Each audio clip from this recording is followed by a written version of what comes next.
Griddle scones. Beat the sugar and butter together.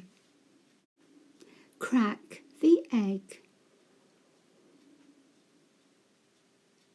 Beat the egg. Pour into a bowl. Whisk. Pour in the milk. Whisk. Shake in the flour. Beat. Knead with your hands. Roll out the dough. Cut into shapes. Cook until risen and brown. Serve with jam, cream and strawberries.